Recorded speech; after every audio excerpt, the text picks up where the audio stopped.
नमस्कार। कार्यक्रम ख़ास मुलाकात में आपका बहुत बहुत स्वागत है। और ख़ास मुलाकात में आज हमारे साथ एक ख़ास मेहमान हैं।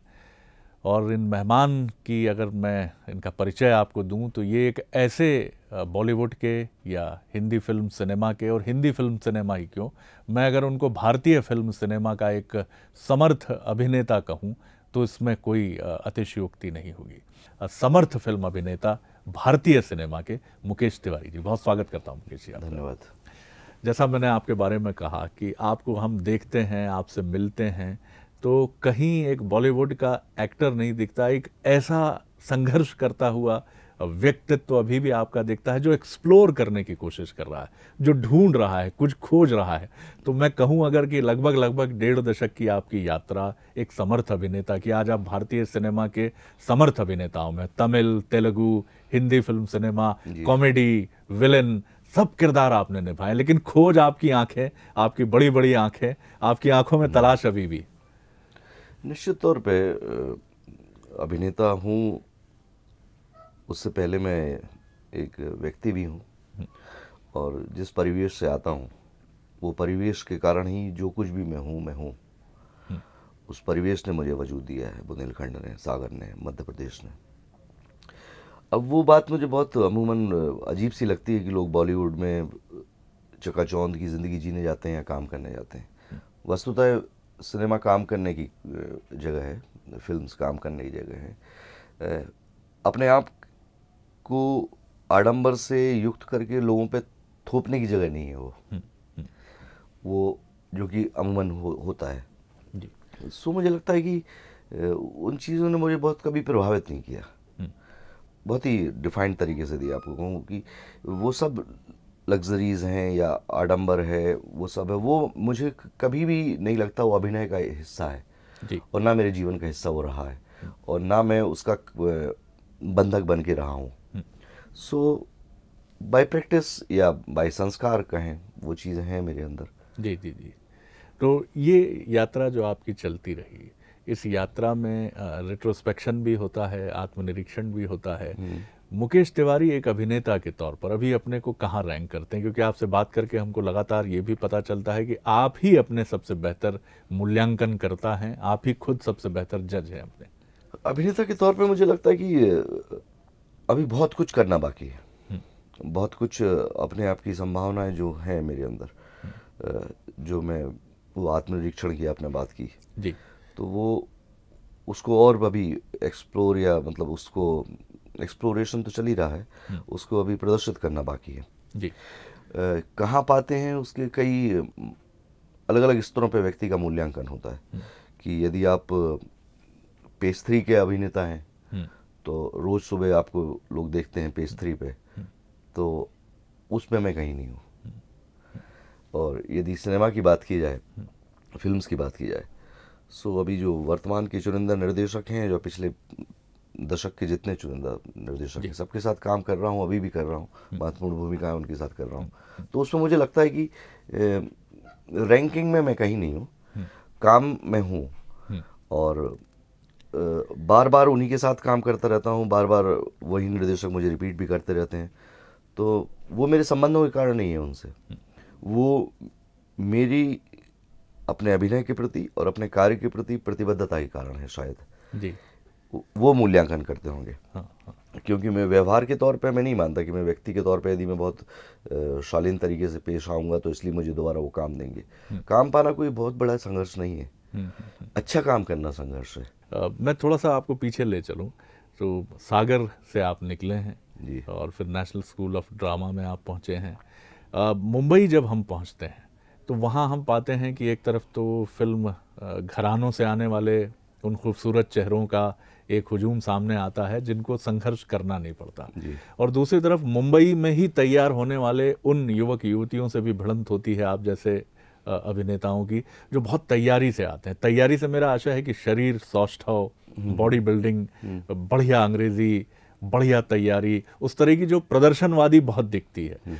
आपको लगता है कि एक छोटी जगह से आने वाला मुकेश तिवारी क्या कभी इससे थोड़ा विचलित हुआ, या मुकेश के भीतर ये आत्मविश्वास था कि मेरे पास जो है इस रेस में पहचाना तो मैं भी जाऊंगा अच्छे से? मैं कभी विचलित नहीं हुआ। मैंने वही कहा ना कि मेरे बहुत बड़े आग्रह जीवन में नहीं रहे, और मैं पता नहीं बुंदेलखंड का होने की वजह से या पता नहीं क्यों है कि माँ बाप के संस्कार की वजह से मैं बहुत जल्दी किसी से प्रभावित नहीं होता, और छद्म चीज़ों से तो मैं बिल्कुल नहीं होता। मुझे साइकिल चलाने वाला, मूंगफली बेचने वाला व्यक्ति ज़्यादा प्रभावित करता है जी। कि उसके पास कुछ कहने के लिए बात होती है। जैसे अभी मैं रविंद्र भवन में रिहर्सल कर रहा था कल, तो मूंगफली बेचने वाले मिल गए, बहुत फेमस हैं वो, पिछले 30 सालों से बेच रहे हैं। बिल्कुल बिल्कुल जी। तो उनसे जो मुझे चर्चा करके जो आनंद आया है, वो मुझे किसी बड़े व्यक्ति, यदि वो पैसे वाले व्यक्ति या कोई बड़े उद्यमी से बात करके वो आनंद नहीं आता। उन्होंने काफ़ी जीवन दर्शन मुझे दिया, वो सहजता मुझे दी, वो समझाया, और जिस गर्व से वो मूंगफली बेचते हैं उसी गर्व से मैं अपना अभिनय भी बेचता हूँ। और जहाँ तक जो मुंबई के पुराने अभिनेता या स्थापित अभिनेता के पुत्र पुत्री आते हैं, तो उनका हक है, उससे हमें ईर्ष्या नहीं होनी चाहिए जी। उनके माता पिता ने संघर्ष किया है, इतने समय तक इंडस्ट्री को अपना योगदान दिया है, तो यदि उसका एडवांटेज उनको मिलता है तो उससे हमें ईर्ष्या क्यों होनी चाहिए? ठीक बात है। तो बिल्कुल नहीं होता, वो तो जनता तय करेगी ना कि वो चलते हैं, वे पसंद किए जाते हैं कि नहीं किए जाते हैं। जहाँ तक रही शारीरिक सौष्ठव की बात, तो वो एक समय की मांग है, लेकिन उस समय की मांग के साथ एक दिक्कत ये हो गई कि सिर्फ 6 पैक बना लेना और 8 पैक बना लेना ही अभिनय की कसौटी हो गई। वो नहीं चल सकता जी। क्योंकि वर्तमान दौर बाजार का युग है, बाजार का दौर है, और बाजार में सब प्रोडक्ट खड़े हुए हैं। तो आप सिर्फ एक प्रोडक्ट ही बन जाओगे, आप में गुणवत्ता नहीं होगी तो आप नहीं बिकेंगे। अगर मैं आज बात करूं मुंबई फिल्म इंडस्ट्री की, तो मुझे लगता है कि नेशनल स्कूल ऑफ ड्रामा से निकले हुए लोग या थिएटर से निकले हुए लोगों का एक दबदबा है जी, जिसमें आप भी बहुत ताकत से शामिल होते हैं। इरफान खान साहब हैं, नवाजुद्दीन एक नाम बहुत ताकत से उभर के सामने आया है लंबे संघर्ष के बाद, बिल्कुल, जिन्होंने अपनी पहचान बनाई है। बिल्कुल। मध्य प्रदेश से 3 समर्थ नाम थे, हैं और रहेंगे भी। गोविंद नामदेव साहब हैं, आशुतोष राणा हैं जो आपके कंटेम्प्ररी और आपके साथी भी हैं। फिर आप ये देखते हैं कि आज क्या आप ये पाते हैं कि ये एक्सेप्टेंस पहले नहीं था, शायद ये 90 के दशक में नहीं था, ये 2000 तक नहीं था, लेकिन उसके बाद एक ड्रास्टिक चेंज है। आज मुकेश तिवारी एक ऐसे अभिनेता हैं कि जिनका नाम ही विश्वसनीयता का प्रतीक बनता है, चाहे वो अजय देवगन हो या फिर गोलमाल सीरीज की फिल्में हो, कि इनका नाम हमने लिया, या प्रकाश झा साहब हैं कि उन्होंने मुकेश को अगर कास्ट किया है तो उनको मालूम है कि एक बेहतर अभिनेता। तो आपको लगता है कि अब आप लोगों की राह, आप जैसे अभिनेताओं की राह कुछ और बेहतर हुई है पहले से? निश्चित तौर पे जब हमारे वरिष्ठ लोग, यदि पूर्ववर्ती लोग जब आए, ओमपुरी साहब, नसीरुद्दीन शाह सर और काफ़ी लोग, तो उनके सामने उतना बड़ा कैनवास नहीं था, या तो रंगमंच था या सिनेमा था। जो बीच की कड़ी, जो टीवी, जो एक सिनेमा को भी पार कर चुका है, जो बाजार के तौर पे या लोगों की पहुंच के तौर पे, तो उनका संघर्ष बहुत ज़्यादा रहा। हमें तो लगी लगाई थाली खाने के लिए मिली, हम लोगों के लिए जी। और एक बात है कि जब स्टेक पे बहुत ज़्यादा धन होता है तो आपको विश्वसनीय अभिनेता चाहिए होते हैं। ठीक बात है। और जिस तरीके से सिनेमा में धन बढ़ा है, 100 करोड़ 150 करोड़ की लागत हो गई है, तो निश्चित तौर पे अब दर्शक बहुत डिमांडिंग हो गया है। और मैं कोई दम्भ के साथ या घमंड के साथ ये बात नहीं कह रहा हूँ, तो आपको विश्वसनीय लोग चाहिए।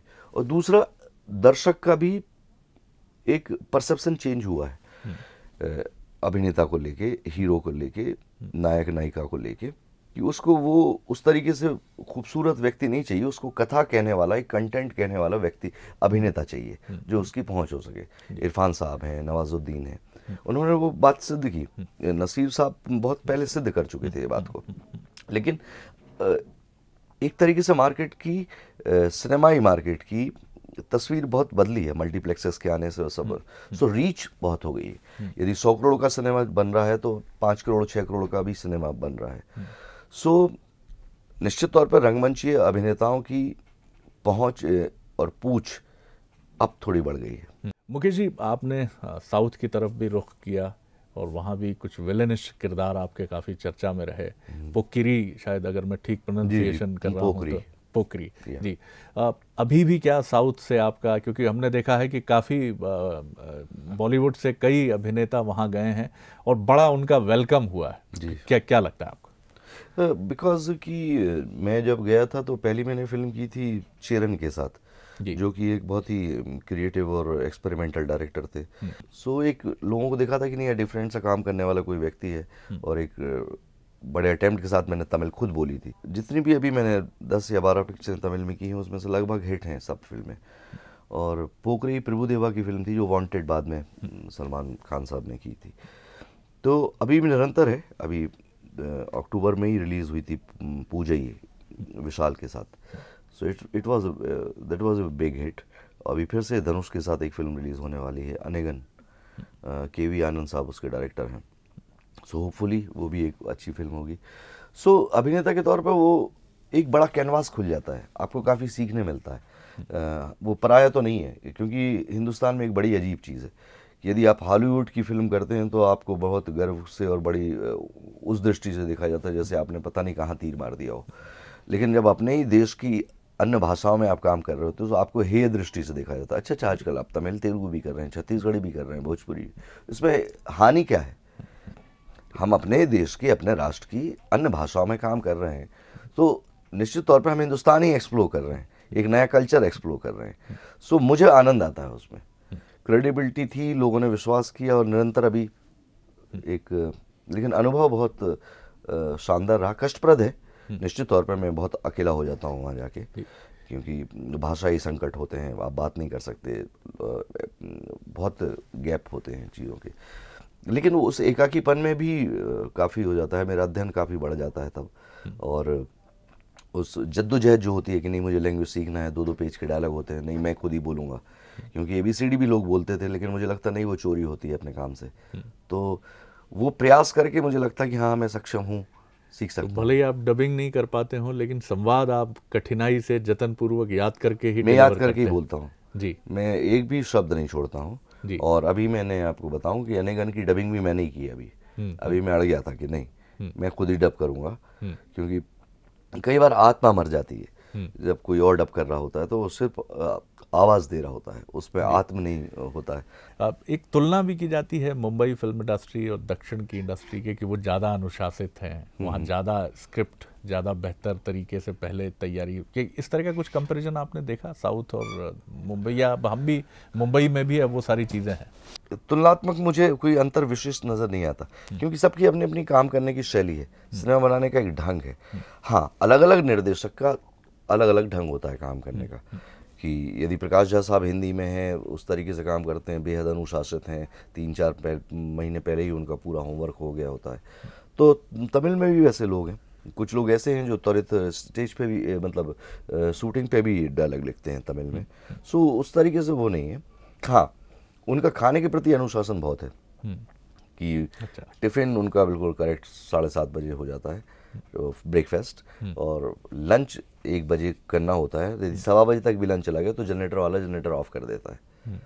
तो उनकी प्रतिबद्धता है उसके लिए, जो कि हमारे हिंदी बेल्ट में या हमें हिंदी सिनेमा में बहुत कम है, कि अमूमन हमारे ब्रेक भी नहीं होते हैं कई बार। तो उनकी प्रतिबद्धता उसके प्रति बहुत ज़्यादा है कि जो सापड़ जो है मतलब दिस सेफ फॉर ईटिंग, कि जो साफ्टिंग मतलब पहली बात ही गुड मॉर्निंग नहीं होती कि फर्स्ट दिस साफ्टिंग ले सर, पहले वही आपने खाया तो ना, देन इट्स ओके। तो पहली चीज़ ये यहाँ से शुरू करते हैं, यहाँ से बातचीत ही शुरू होती है। वाह वाह, if you eaten well then it's all right. हाँ हाँ जी, ये आपने बड़ा एक ज़बरदस्त। मैं अगर फिर बात करूँ हिंदी फिल्म सिनेमा की, तो आगे आप क्या संभावनाएं देखते हैं? हम देख रहे हैं कि बहुत एक तरफ कंटेम्प्रेरी फिल्में हैं जो चली आ रही हैं, जो परंपरा से चली आ रही हैं, बड़े बड़े क्लब में शामिल होती हैं। एक तरफ राजकुमार हिरानी जैसे लोग हैं जो पूरा समय लेते हैं, स्क्रिप्ट पर बहुत काम करते हैं, एक नए तरह के विचार पर फिल्म बनाते हैं, और वो भी 300 करोड़ के क्लब में जाती है।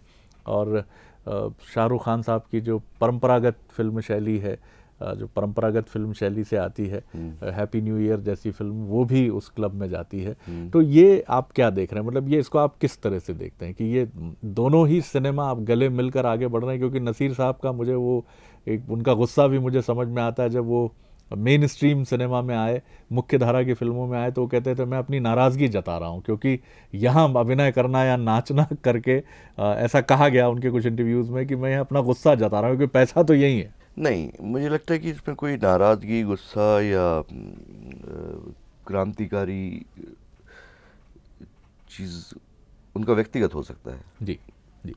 नसीर सर का, और उनकी सोच भी है निश्चित तौर पे, मेरे गुरु हैं, लेकिन मैं नहीं मानता वो उस बात को, क्योंकि जिस सिस्टम में जिस तरीके से आप वो काम कर रहे हैं उसके प्रति इतना वितृष्णा का भाव रख के आप काम नहीं कर सकते।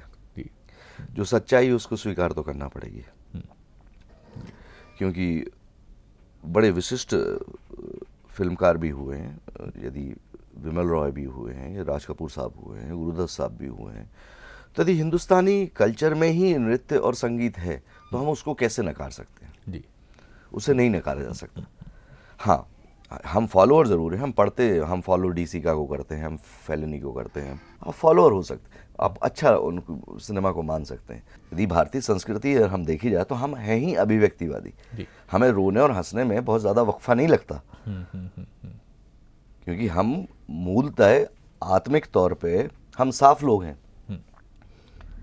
हिंदुस्तान में हर व्यक्ति, यदि उसका मूल्यांकन किया जाए तो बड़ा साफ व्यक्ति है।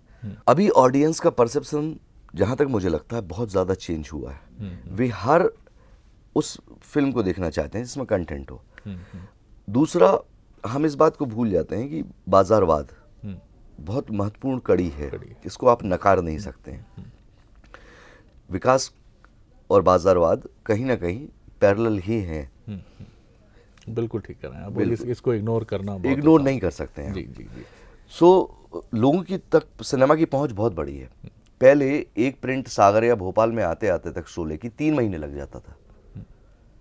आज वही फिल्म पीके रिलीज होती है या वही फिल्म चेन्नई एक्सप्रेस रिलीज होती है तो उसकी 5000 प्रिंट रिलीज होती है। जी जी, और अलग अलग टेक्निक, अलग अलग सब जगह, आप यूएफओ में, सैटेलाइट्स में भी आती है, सब में आती है, तो दर्शक के पास बहुत ही वृहद कैनवस है उसका। वो फिल्म के बिजनेस के लिए भी एक बिजनेस के लिए बहुत है, और निश्चित तौर पर 150 रुपये लगाएगा या 5 साल से स्क्रिप्ट पे काम करेगा, यदि वो पिक्चर बिजनेस नहीं करेगी तो राजू हिरानी को नेक्स्ट डे आप नहीं पूछेंगे। ठीक बात है। सफलता ही मानक है ना सिनेमा का। सिनेमा जो चलता है वो अच्छा है, वो अच्छा है, जो नहीं चला वो अच्छा नहीं है, क्योंकि दर्शक ने तय कर दिया। जो जीता वही प्रधानमंत्री होगा। बिल्कुल, आप ठीक है।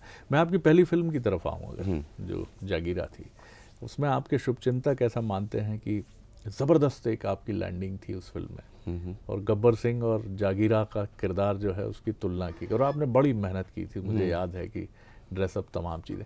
लेकिन फिर लोग ये कहते हैं कि मुकेश तिवारी उसको मार्केट नहीं कर पाए ठीक से। लेकिन क्या आप मानते हैं कि कई बार आप लोग कहते हैं कि आपकी ये एक क्रिमिनल नेग्लिजेंस है, आप बहुत अच्छा काम करते हैं लेकिन उसको मार्केट नहीं करते? ये क्रिमिनल नेग्लिजेंस बिल्कुल सही बोलते हैं, क्योंकि वो स्वभाव भी नहीं है। क्योंकि मुझे लगता है वो काम करके हो गया, ख़त्म हो गया। जब मैं अपना पलट के काम देखता हूँ तो लगता है इससे और बेहतर हो सकता था वो। और मैं भले बाज़ार की बात करता हूँ, मैं खुद ही बाज़ार के लिए अनफिट हूँ, क्योंकि मैं खुद ही अपने आप को नहीं बेच पाता हूँ, अपने आप को। निश्चित तौर पे आपने बिल्कुल सही बात बोली, और ये बात मुझे कई अरसे से आपने आज बोल दी बात, मैंने लिखा है कई जगह कि यदि व्यक्ति एक बार भी पर्दे पे आता है तो 100 इंटरव्यू देता है। और मैं इतने अवार्ड मिलने के बाद भी, इतने अप्रिसिएशन मिलने के बाद भी, इतनी फ़ैन फॉलोइंग होने के बाद भी मैं सबसे ज़्यादा बचता हूँ कि कहीं छप ना जाऊँ, कहीं वो ना हो, क्योंकि स्वभाव में नहीं है मेरे। और जबकि मुझे करना चाहिए था, अभी भी देर नहीं हुई है और निरंतर काम कर ही रहा हूँ। लेकिन अब मुझे लगता है कि जब काम हो गया, 150 पिक्चर हो गई, 120 के ऊपर हो गई, 20-25 तमिल तेलुगु हो गई, तो अब क्या ज़रूरत है? क्योंकि स्वभाव में नहीं हो, अपने स्वभाव के विपरीत नहीं जा सकता। तो आप इस स्वभाव को बदलने के बारे में सोच रहे हैं, अभी भी वही है कि बदलूं ना बदलूं या चलने नहीं? बदला स्वभाव तो नहीं बदला जा सकता जी।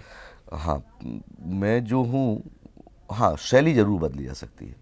मुझे लगता है कि शायद मैं अब बहुत ही बलात् प्रयास भी करूं तो नहीं हो पाएगा मेरे से, क्योंकि मैं जो हूं वो हूं।